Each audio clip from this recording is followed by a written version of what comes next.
Pagpalang araw po, dito po tayo sa barangay 105. Zone 8, District 1, Tondo, Manila.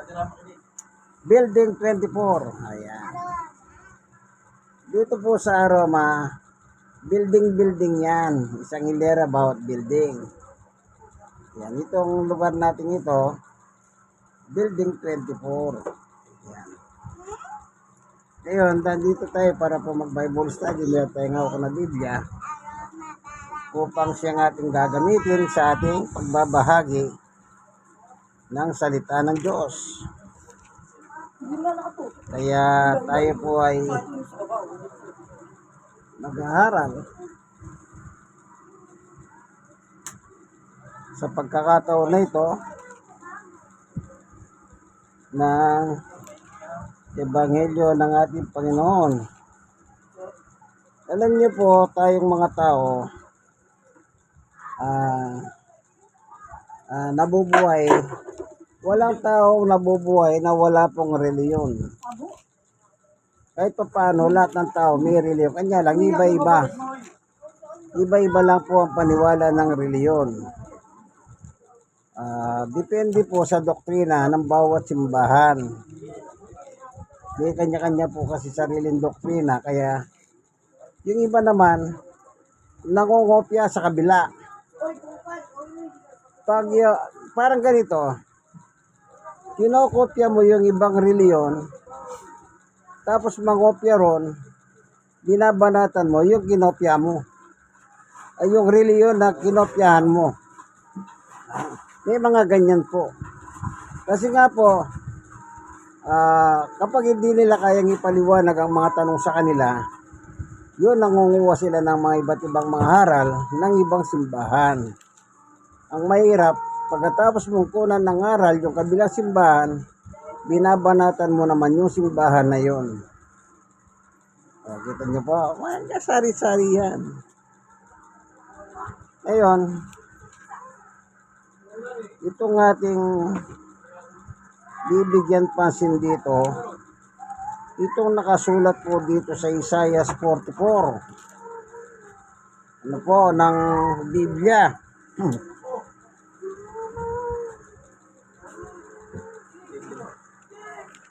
Okay. Sige. Dito na lang natin siya simulan sa libro ng Roma, chapter 1. Ito po. Kailangan magtiyaga lang po tayo, ano? Sa Roma, sinabi ni Apostol Pablo, si Pablo po yung nakarating ng Roma at nangaral. Kaya siya po ang may sulat ng taga-Roma. Meron siyang nakalagay dito, kung papasinin natin. Sabi niya, ito, sa Roma 1:22. Yan. Pero bago tayo magbasa dyan, tayo muna ay sandaling lalapit sa Diyos upang siya pumatnubay sa bawat isa sa atin. Panginoon Diyos, aming Ama na makapangyarihan sa lahat. Minsan pa, pangunahan mo po kami sa aming pag-aaral ng iyong mabuting balita. Sapagkat ang iyong salita ay totoo mapapanaligan. Kaya dapat lamang na kanito'y matuto. Buksan po ang isip at puso ng tao upang makaunawa po kami ng iyong turo at aral. Salamat po sa ngalan ni Jesus. Amen. Ayon kay San Pablo, Roma 1:21. Kahit nakilala nila ang Diyos, sa hindi nila pinarangalan bilang Diyos, hindi pinasalamatan man, sa halip naghahaka sila ng mga bagay na walang kabuluhan, kaya't nagdilim ang angal nilang pag-iisip. 22. Sila'y nagmamarunong, ngunit lumitaw na sila'y mga hangal. 23. Tinalikuran nila ang kalwalatian ng Diyos na walang kamatayan at sa pagsamba at ang sinamba nila ay mga larawan ng mga taong may kamatayan, ng mga hibon, ng mga hayop at lumalakad at ng mga hayop na gumagapang. Yan. 25. Tinalikuran nila ang katotohanan tungkol sa Diyos at pinalitan ng kasinungalingan. Sinamba nila at pinaglingkuran ang mga nilikha sa halip na ang lumikha na dapat papurihan magpakailanman. Amen. Itong paliwanag ni Apostol Pablo sa kanyang epistola sa Roma, meron siyang tinutukoy. Ito po yung mga tao sa Roma na yung katotohanan ng Diyos, pinalitan po nila ng kasinungalingan. Ibig sabihin, imbis na susundin nila yung aral ng Diyos, at sinunod nila iba. Anong nakalagay dito?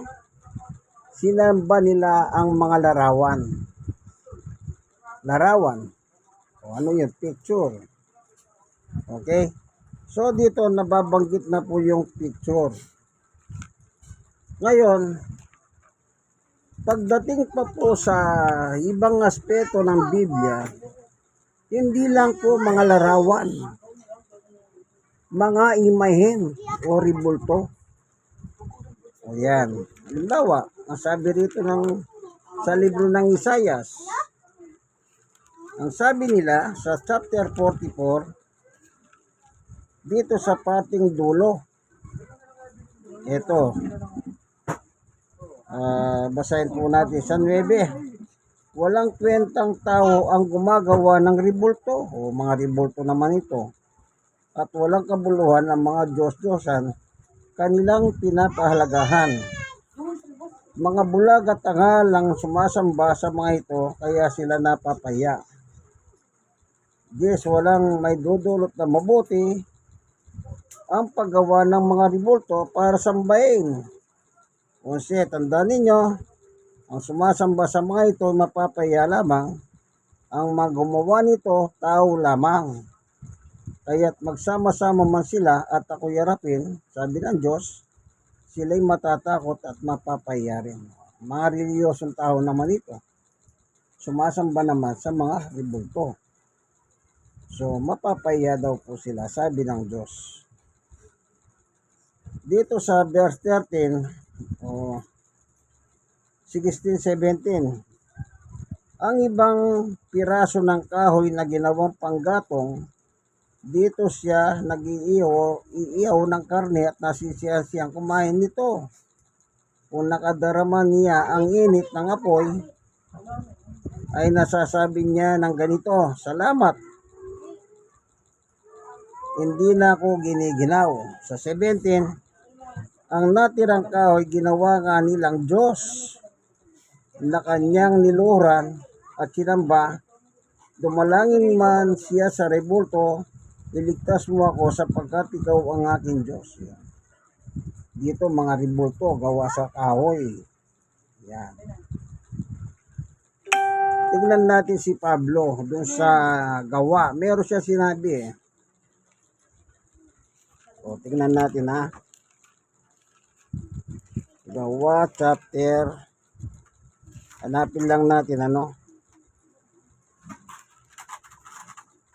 anong sinabi ni Apostol Pablo. O, tingnan lang natin meron siyang sinabi rito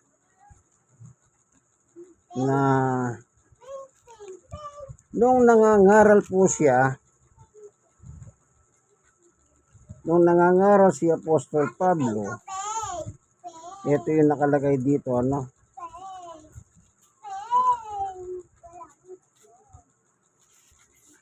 sa chapter 17 sa Atenas naman.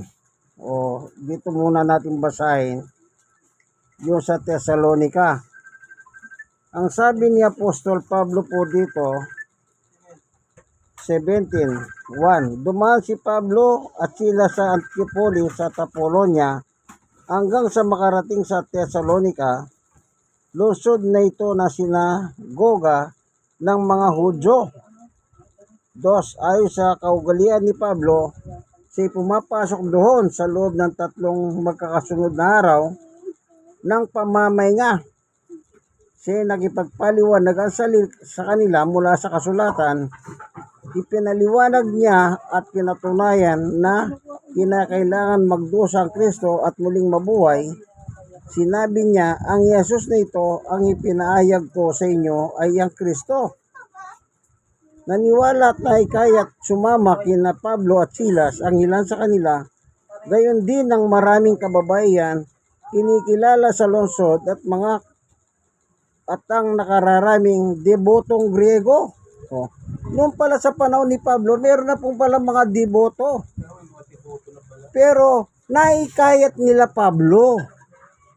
Ibig sabihin, itong mga deboto, meron po silang reliyon. Kaya nung mangaral si Pablo sa kanila, pati yung mga debotong, ito nakalagay at ang napakaraming debotong Griego. Marami.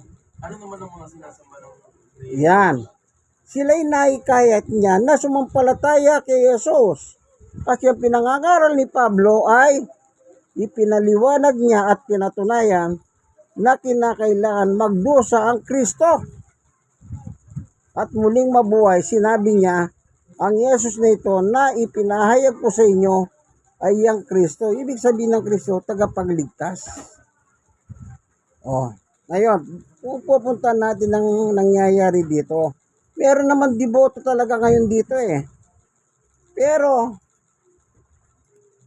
okay, meron ako dalang Bibliang English na, sandali lang babasahin natin ito. NIV, New International Version. Meron deboto rin dito. Tingnan natin. Pero yung deboto rito sa Biblia at yung deboto sa ngayon, magkaiba sila. Kasi kung papasin ninyo, ng mangaral si Pablo sa Thessalonica, may deboto na. Ibig sabihin, religyoso ito. Pero na pinangaral niya si Jesus ang Kristo, ang tagapagligtas, naikayat silang sumampalataya kay Jesus sa panahon ni Pablo. Okay?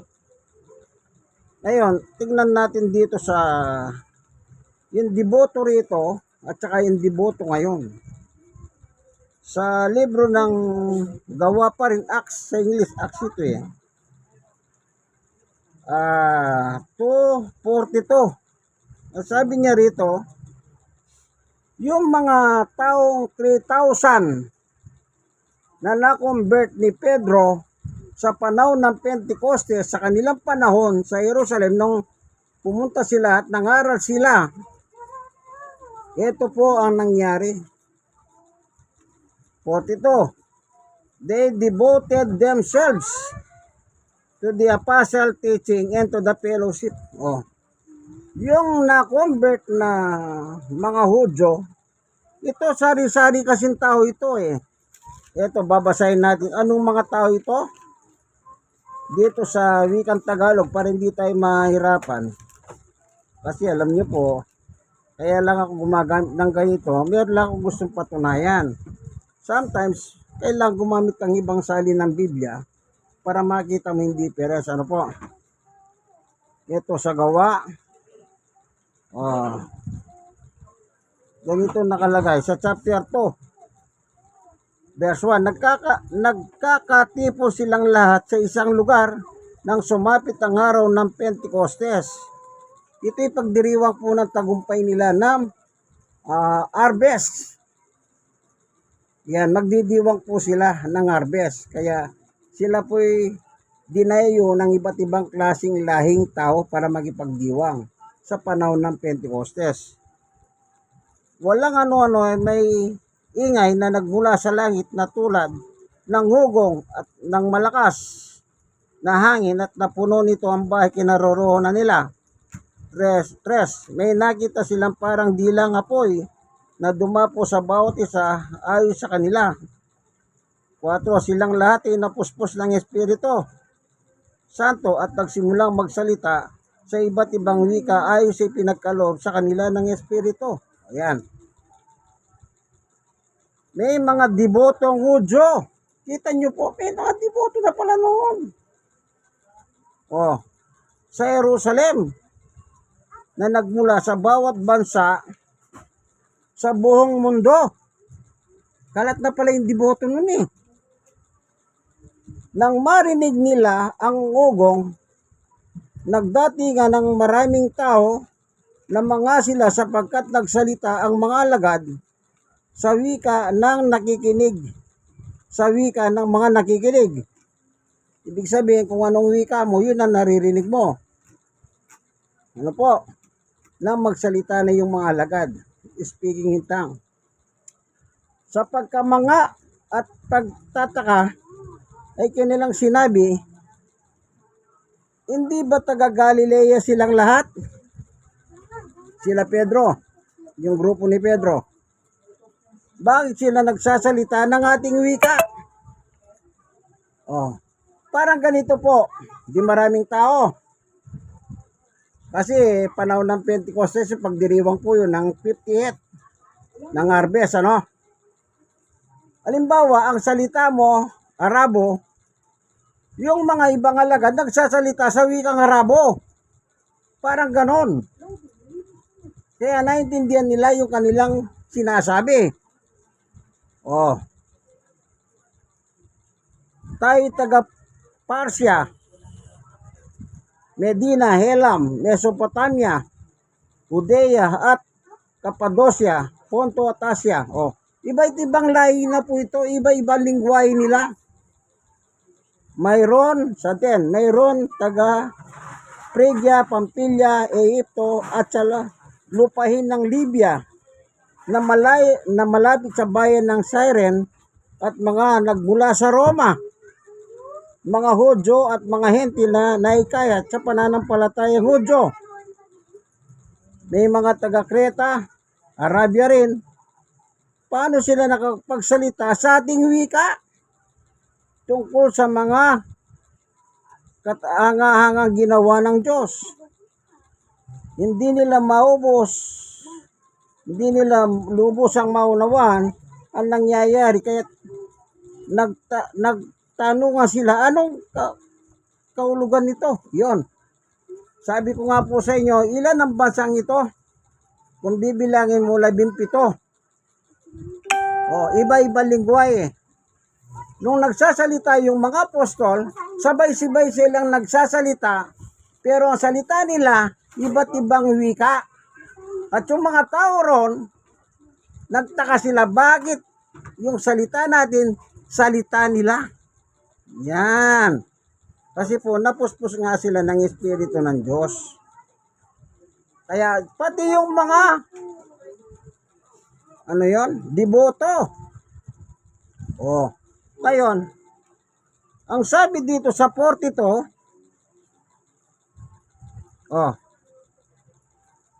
inilaan nila ang kanilang mga sarili upang matuto sa turo ng mga apostol, nagsama-sama bilang magkakapatid. Siyempre, pagka-converted ka na, brother, sisters ang tawag dyan. Nagsalo-salo sa pagkain at tinapay at panalangin. Yan. Sa English naman, ang nakalagay yung sigasig, they devoted themselves to the apostle teaching. Yung deboto noon na na-convert na 3,000, ang sabi dito, ito, sa 41, kaya't ang mga naniwala sa ipinangangaral niya kay Pedro, nagpabautismo at nadagdag ang mga alagad ng may 3,000 katao ng araw na iyon. Ibig sabihin, maraming tao. Ang naniwala is 3,000. Yung 3,000 na yon, iba-iba kanilang lahi.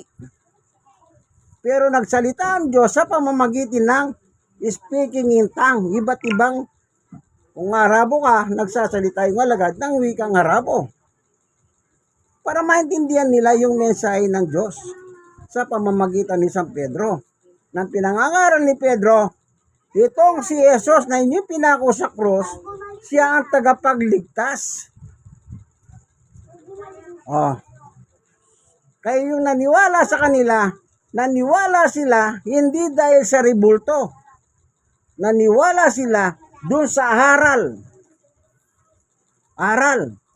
ng apostol. Sino ba yung pangunahing apostol ng Biblia? Tingnan natin sa wikang Hebreo, chapter 3. Ito. Therefore, holy brothers, ibig sabihin, holy brother, mga banal na kapatid, babae o lalaki, who share in the heavenly calling, yung mga tinawag sa pamamagitan ng makadiyos na tawag. Fix your thought on Jesus. Yung isip ninyo, yung talino ninyo, kailangan nakapokus lang kay Jesus. Sino si Jesus? The Apostle. Ang pangunahing apostol ng Biblia ay walang iba po kundi si Jesus. Kaya yung mga apostol na ginawang apostol ni Jesus, ang aral nila galing kay Jesus. Kaya ang sabi niya, they devoted themselves. Yung mga deboto, dinibote nila ang kanilang sarili sa aral ng ating Panginoong Jesucristo. Yung deboto ngayon, deboto sa ribulto. Yung deboto noon, naging deboto sila sa aral ni Kristo. Magkaiba, di ba? Tandaan nyo yan. Hindi na bago yung deboto. Noon pa, sa panahon nila, may deboto na. Pero yung mga deboto noon, nung ma-convert sila, naging deboto sila sa aral ni Kristo. Kasi wala namang ribulto si Kristo eh. Yung ngayon naman, deboto doon sa ribulto. Kaya pinagtatalunan pa yung kahoy ng ribulto. Ang sabi ni Kuya Kim, ay gawa sa kahoy na pag tumatanda yung kahoy na yan, nagiging kulay itim. Ang sabi naman ng galing doon sa Kastila, sila kasi nagdala ng Catholic religion dito yung mga yan eh. Ano sabi nila? Nasunog yung barko. Kaya nausukan niya, kaya nung dumating dito, itim na. O ano nga ngayon, ano paniniwalaan nyo? Si Kuya Kim o yung mga nagdala ng reliyong Katoliko sa Pilipinas? Pero ang issue dito, kung deboto ka, dapat doon ka sa salita na ni Kristo. Tingnan po ninyo ang sinabi ni Kristo, yung dakilang tagubilin. Sa Mateo chapter, ano ba nakalagay dito? 28, 19. Sabi ni Jesus, kaya tumayo kayo, gawin ninyong mga lagad ko ang mga tao sa lahat ng mga bansa. Yung Pilipinas po ba? Bansa? Bansa po yung Philippines. Kaya nga, ang atas, ang misyon, pangaralan ang mga tao. Yung mga apostol na kinausap ni Jesus dito, hindi naman po sila nakarating kung saan-saan eh. Bakit? Sasakyan nila noon, kamelyo. Wala namang aeroplano noon. Paano sila makakatawid ng ibang mga bansa? Kaya may Biblia. Salamat may Biblia. Yan ang ginagamit natin ngayon para ipagpatuloy ang misyon ng ating Panginoong Yesus na iniwan ng mga apostol. Kaya kung meron man pong nagpopo sa inyo ng mga biblical word, pasalamat kayo. Hindi yun nagagalit kayo. Tandaan po ninyo, ang totoong deboto kay Jesus, kailangan mabait ka. Hindi eh. Kung ano-ano sinasabi ninyo sa social media eh. Sa mga nagpo-post ng biblical teaching, wag po kayo magalit. Di ba kayo nagpapasalamat? May nagpo-post sa inyo mga salita ng Diyos mula sa Biblia. Dapat pasalamat kayo. At least na meron tayong pinag-aaralan. Ano sabi ni Jesus sa verse 20? Turuan ninyo silang sumunod sa lahat ng iniutos ko sa inyo. Kanino utos sa susundin mo? Kay Jesus. Sinabi ba ni Jesus, gawa nyo ko ribulto? Wala naman eh. Bakit gumawa kayo na ribulto? Alam nyo, nung nag-aaral ako ng TESDA nung araw, meron kong kaklase, sabi ko sa kanya, Bakit pare-pareho yan? Yung mga rebulto po, no? Mga Nazareno tsaka Santo Niño. Kasi po doon kami sa Santa Cruz nag-aaral sa Annex. Sabi nung kaklase ko, magkakambal-kambal yan. Okay, kita nyo, sagot sa akin. Kambal daw sila, kaya iba-iba po sila. Pero magkakamukha, pero iba-iba ang size. Kambal ang tawag niya. Kita nyo po. Hindi po sa rebulto sila naging deboto. Ang deboto po nila doon sa aral ni Jesus. Kaya sabi ni Jesus, turuan nyo silang sumunod sa utos ko. Halimbawa, deboto ka, sabi ko sa'yo, huwag mo sundin yan. Tapos magagalit ka sa akin. Wala namang utos si Jesus na ganyan eh. Nakita ko nga sa social media, akala mo yung mga chonggo sa jungle, talo na ganon. Sipin nyo, pulis na yung iba nagbabantay doon. Kaya napasin ko yung isang pulis, medyo nais na siguro. Kinarati siyang ganyan eh. Kaya sa loob ko, nagalit na yung pulis dito. Isipin nyo, umakit sa handa yung pulis para tumulong siya. Inatak nila. Kaya po siya nagalit.